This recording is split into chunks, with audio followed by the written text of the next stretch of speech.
Hello, my friend, and welcome to the 430th episode of the Sales Podcast. I'm Wes Schaefer, the Sales Whisperer, your host. Today we've got Zuby Music. He is a Renaissance man. Let's call him that, shall we? I ran across him on Twitter. Don't even know how. He's built up a couple 100,000 following. He speaks his mind.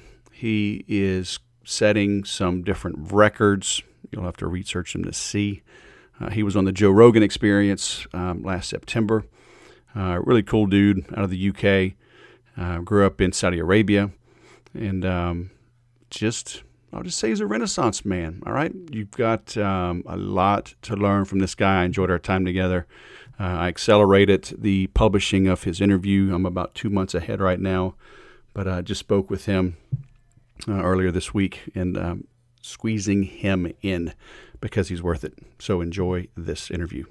Zuby, the man, the myth, the legend. Is it Mr. Zuby? Or just Zuby is fine. All right, just Zuby is fine. All the way from the UK, right? Man, welcome to the Sales Podcast, man. How the heck are you? Yeah, I'm doing great, thanks. I'm blessed and highly favored. So you are, man, I don't even know where to take this thing. I found you online, found you on the Twitter. Mm-hmm. You are hurting people's brains with a little logic, a lot of dichotomy, right? People want to pigeonhole you, and you're like, man, you can't put me in that box. I love how you fight back, again, with logic. You're I mean, by trade, if that's fair to say, I mean, you're a musician at heart, right? Is that where kind of you got your start? Yeah, that's right. I'm a professional rapper. So Okay. That's where everything started in terms of me being in the public eye.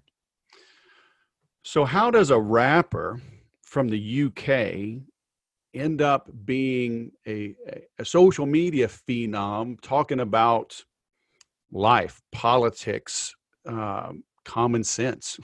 How did that unfold?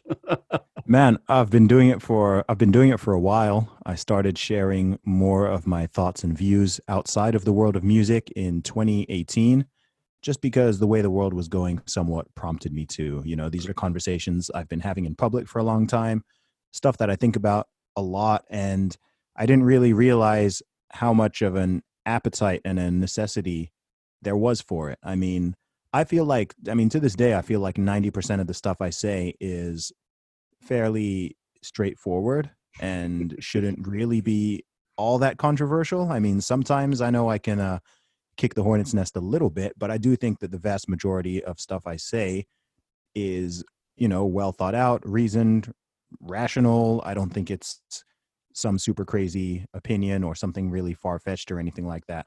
But I think that we're living in a time where telling the truth and being honest and being authentic is just rather unique and revolutionary.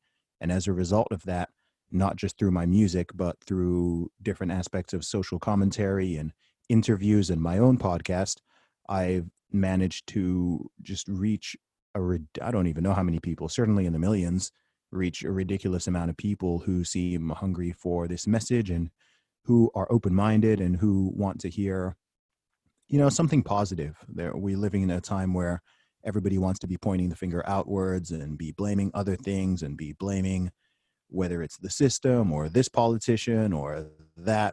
No one wants to sort of look inwards Right. and just sort of take that accountability. And I think that's a really negative mindset for people to be stuck in. So from the beginning, this is not new for me. If you go back and listen to my very first album from 2006, I've kind of been saying the same thing, whether it's rhyming or not rhyming, which is really, you've got a lot of potential, you can do a lot of good in the world, go chase after your dream. You don't need to conform to whatever boxes people try to put you in, be true to yourself, tell the truth, all that kind of stuff. And it seems now more than ever, people are really resonating with it. Yeah. Looking back on your success, certainly online, right? Would you recommend other people follow this model, to grow their business, right? The local IT shop or the local chiropractor, because we hear you don't talk about sex, money, Mhm. politics, religion. Just be a chiropractor, right? Go snap necks and stick to that. Sure. Um, it doesn't seem Um, to have hurt your business, but can entertainers, can artists be more vocal than the local chiropractor? yes, we can. Okay. And I think, yeah, that's for a whole bunch of different reasons. One of them is just the level of independence. So of course I'm self-employed. I don't work for anybody. I'm my own boss. I'm also my own product. So there's not a strong delineation between me and what I promote and what people latch onto. Of course, I don't literally sell myself, but I sell my music, I sell my podcasts, not literally, but I have advertising on them and everything. Sure. I sell my book, I sell my advice and my coaching services. Everything I do is based around myself. It's very much a personal brand.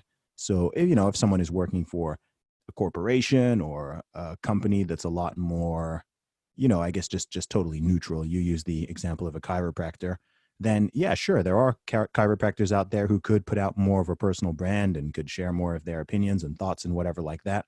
I view the whole thing kind of like a sliding scale, so you don't need to go to the extreme of being totally closed off and just speaking in corporate terms, but you also don't need to go to the other extreme where you're sharing every single detail of your personal life and stuff that's super private and Right. relationships and every single meal that you're eating. Some people do certainly overshare on social media.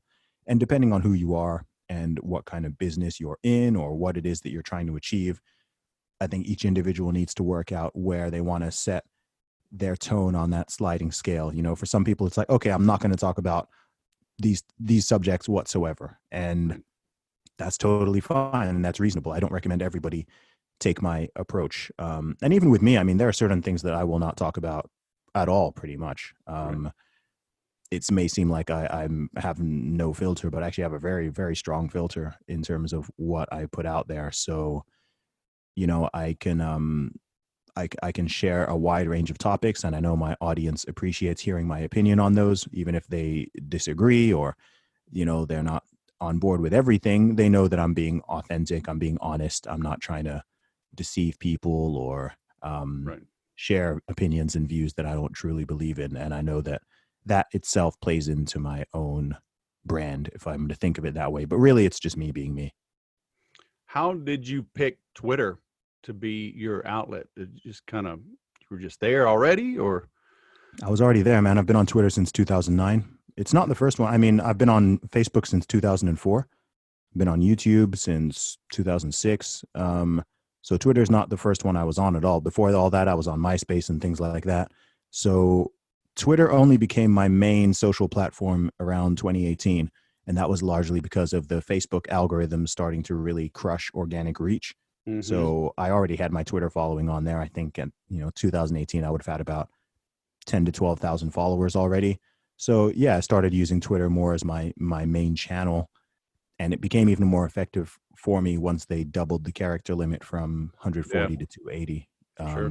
Because the way I write and the way I think, it's near impossible to put some of the sort Right. of content that I put out there in such a short frame. So Twitter just works well for me. I love the platform. I like the way it works. I think it's the best social media platform, hands down. Actually, I don't even think there's competition in terms of what I do. Right. So that's why I use it. I'm on all of them though. I'm on Facebook, Twitter, YouTube, Instagram. Right. I use them all, but Twitter is certainly my favorite.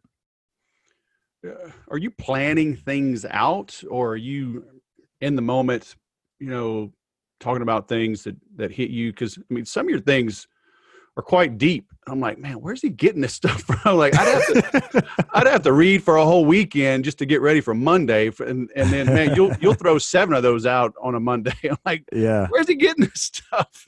Yeah, it's spontaneous, man. I don't plan, I don't schedule. It's all organic.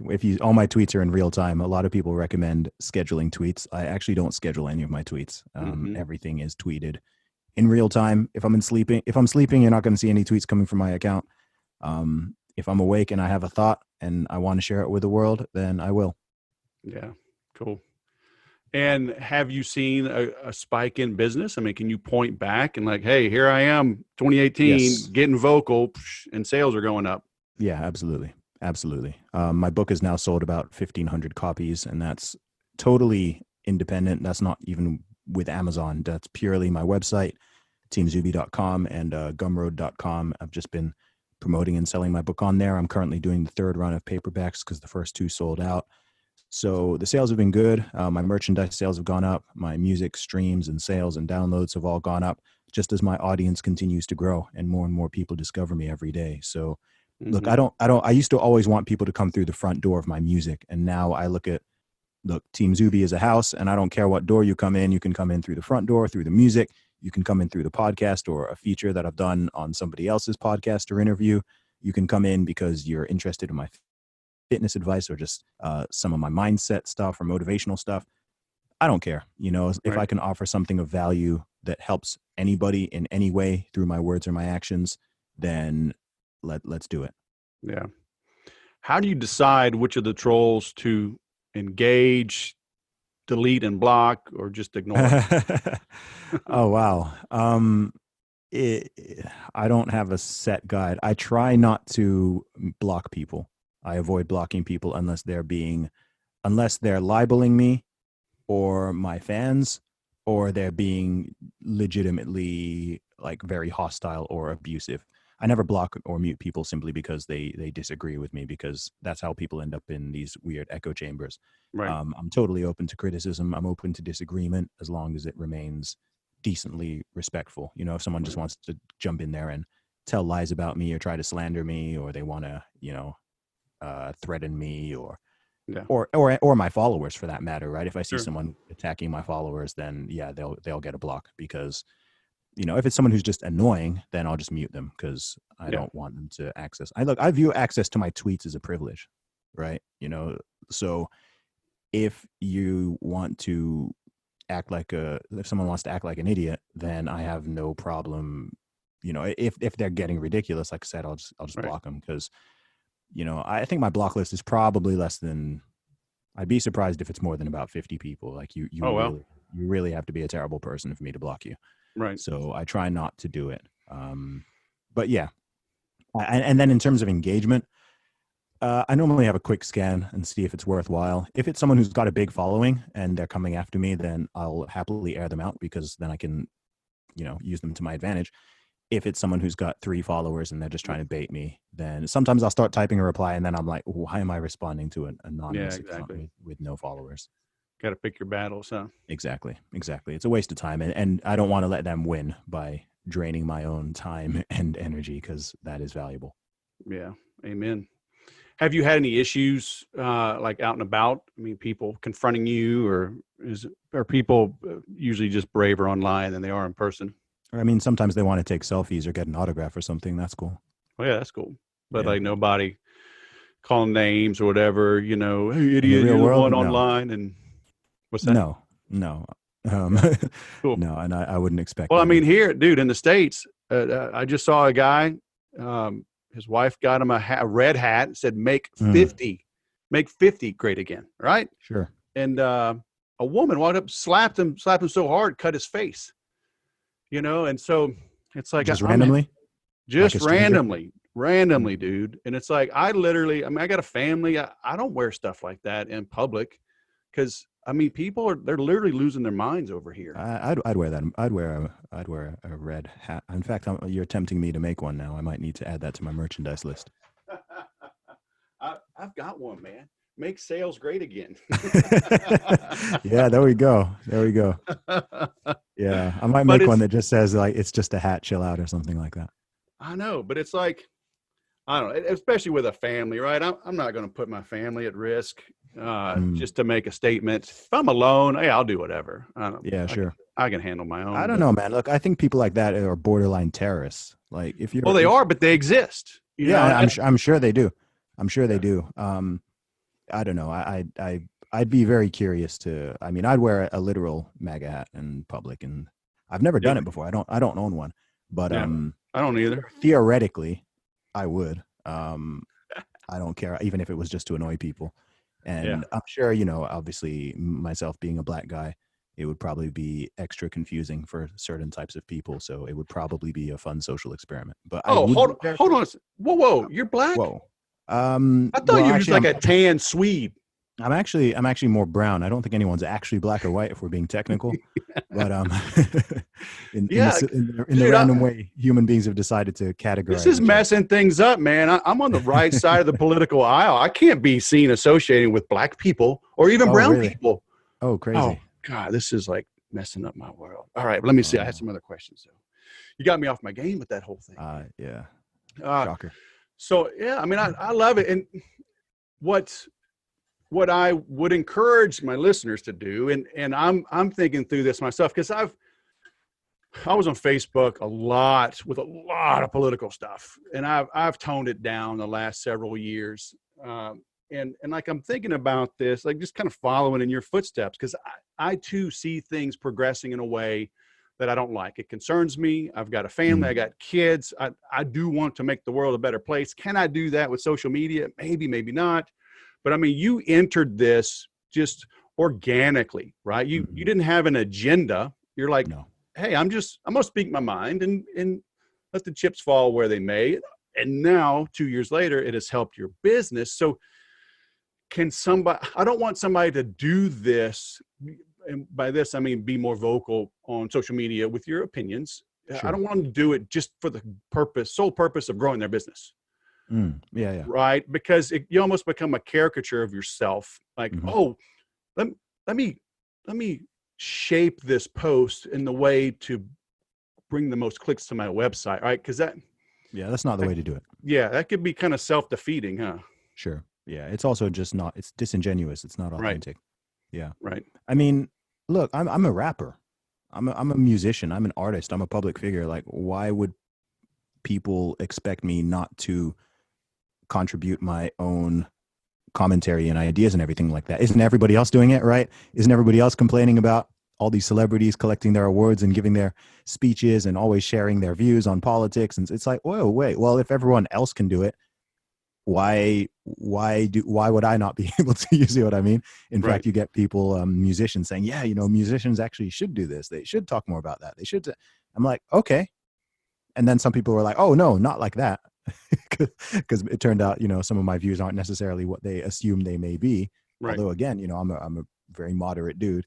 right, But I have strong opinions on certain things. And yeah, and a lot of what I do is also just encouraging discourse and encouraging tolerance and encouraging actual diversity of thought and opinion. Like I was saying, I'm not going to block someone or whatever because they disagree with me. I'm followed by people all across the political spectrum. right, And I think that's actually cool. I would honestly say I think I'm one of the artists and maybe even accounts on Twitter that legitimately has one of the most diverse followings.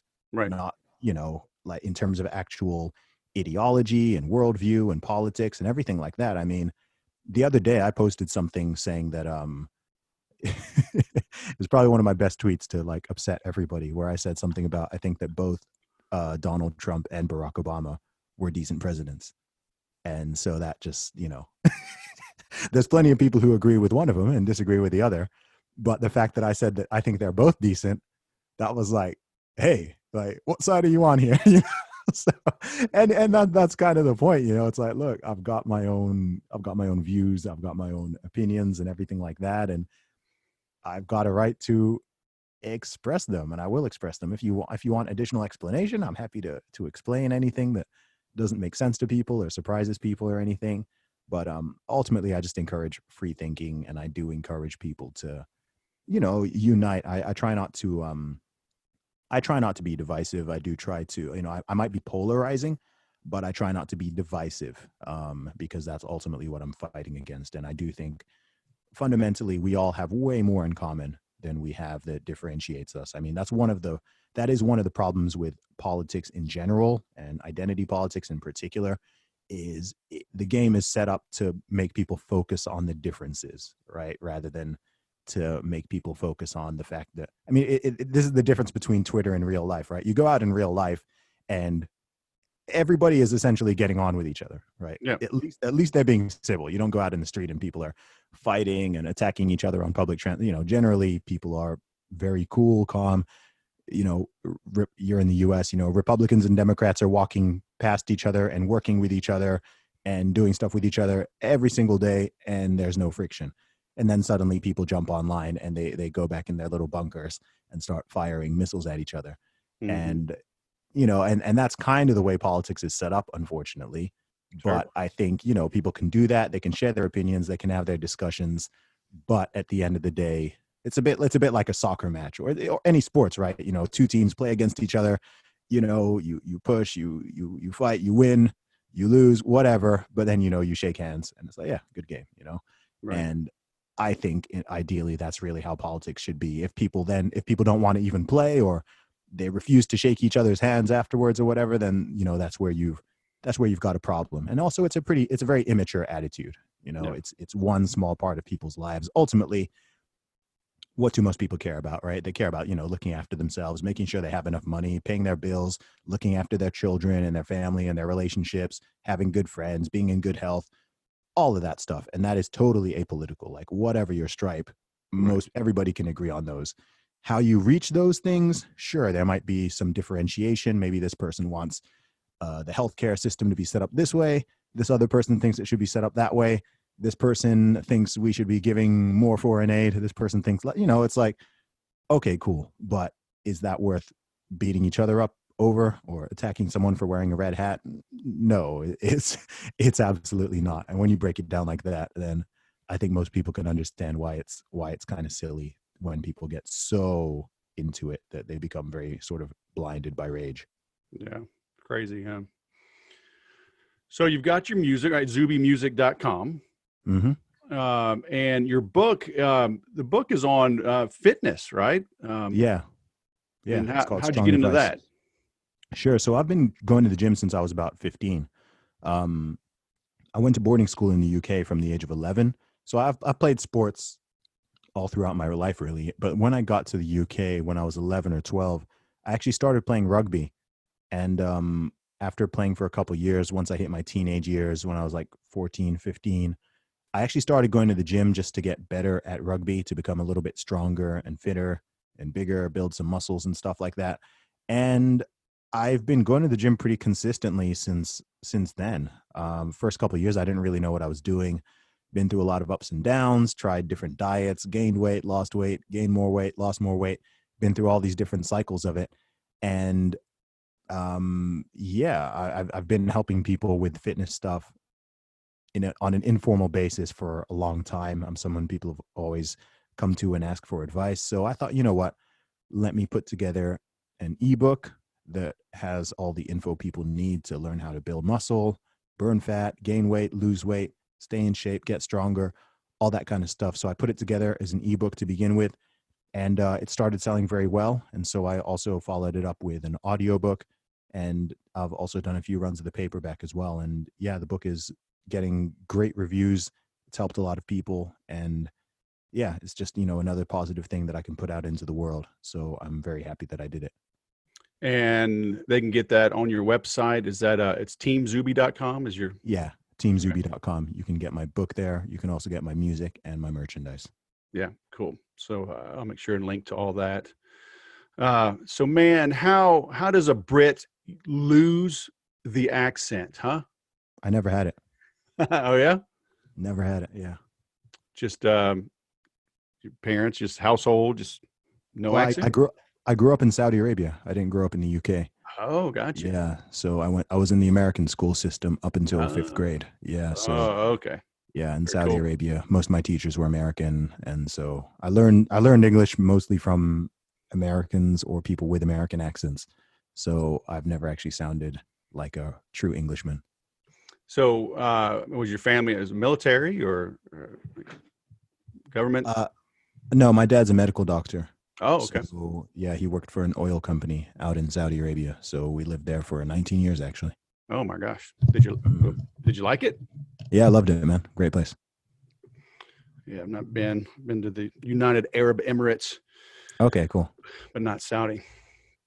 Cool, man. So parting words of wisdom. I know you got to get going here. I mean, somebody listening to this, sometimes I'll ask my guests, as a result of listening to this, maybe they're at the gym, right? Pumping some iron. They're on a treadmill, they're biking. They can't take notes. But what should they do? The moment they get back to their desk, get back to their home, what should they put into practice to make things better, make themselves better, their business better, something? What should they do as a result of listening to this? I would say that they should work on fulfilling their potential. If they're listening in the gym, then they're already working on that. But every day, I think you want to take a step closer towards fulfilling your potential, physically, mentally, your knowledge, your relationships, your health, whatever it is. We've got all these different dimensions on our lives. And I think if you can make a very tiny bit of headway, a tiny bit of progress every single day on at least one of those aspects, ideally all of them, then those tiny little inches, add up to miles in the long run. And after, 1 year, 3 years, 5 years down the line, you'll just find that you are a much better person. And by you being a better person, you impact everybody around you, your friends, your family, everybody you associate with, your wider community, and ultimately the world. So I encourage people to firstly recognize they have great potential. And then regardless of what point they're starting from, just keep taking daily steps forward to improve on that. Yeah, I always tell people they overestimate what they can achieve in a year, but they underestimate what they can achieve in 5, huh? Real talk. Everybody wants that instant gratification. It's like, man, stick with it. So when are we going to see you winning Grammys, man? Is it soon? Oh boy, man, I don't even know if they'd have me. I'm too much of an industry outsider for that. But, yeah, we'll see, man. We'll see. All right, I'm going to start GrammyZuby.com. I'm going to work on that as soon as we hang up. All right, man. Well, thanks for taking time out of your evening. It was great catching up, and keep doing what you're doing, man. I love it. Thanks, Wes. I appreciate it, man. All right, man. Have a great day. It's time you took a stand, created a voice. Let people know what the heck you believe in. I'm going to have to start playing some Aaron Tippin. You've got to stand for something or you'll fall for anything. We are in some interesting times. As you can tell by this interview, when you go look up Zuby, go look me up. We'll say some things that may, kick over an anthill, like my buddy Jordan likes to say I do. Zuby talks about stirring up a hornet's nest. But the reality is, just because somebody listening doesn't understand, they don't have the knowledge, they don't have the temperament, they don't have the ability to sit and hold two conflicting ideas in their brain and noodle on it for a while without disparaging the person who says the one that they don't agree in, that ain't my fault. And, they've always said don't talk about sex and religion and politics and mixed company and blah, blah, blah. Well, we follow that to such a degree. Now people do not have the ability to discuss complex, sensitive issues without blowing up. How's that working out for us? So, Zuby, take everything with a grain of salt, of course. You're in a little different situation than he is. I get it. But still, you can learn from him and his approach and put a little more flavor in what you do. If you sound just like your competition, if you look just like them, if you act like them, if your marketing is just like them, then the only way the competition can differentiate between your competition and you is on price. And that's when you get in trouble. So let your hair down a little bit. Let people get to know you. I've had a lot of people on. I had Ethan on not too long ago with talking about Bomb, how he's using video to stand out, how to rehumanize himself. If you're on my email newsletter, you got that. And it's so funny. So I was talking with Ethan. So he was just on 428, Ethan Butte. And he's 6 years younger than me. He didn't know that song from the Police, Rehumanize Yourself. So, I'm just this wealth of knowledge for you. But we're talking about how video is rehumanizing people, getting to see you and doing what doesn't scale, doing the one-on-one personal video. Yes, you can't do it to every single person that ever raises their hand, but as people jump through a few hoops, they qualify themselves or fail to disqualify themselves, then you can personalize the communication with them. How are you standing out? How are you making an impact in the minds of your prospects? That's what you got to get squared away. All right. You've heard me talk a little bit about this new course I'm working on, Land Big Deals Like It's No Big Deal. If you are interested in that, I don't have a fancy opt-in for that right now. Go to my website, go scroll down to the bottom, go to the Contact Us, and send me a note. And I'll give you the details and see if it's a fit. Okay? But if you need to land big deals like it's no big deal, it's going to be for you. But you got to be doing big deals, okay? It's there's some criteria around there, but shoot me a note, and let's see if I can get you in. But one thing I know I can get you into is another B2B related podcast.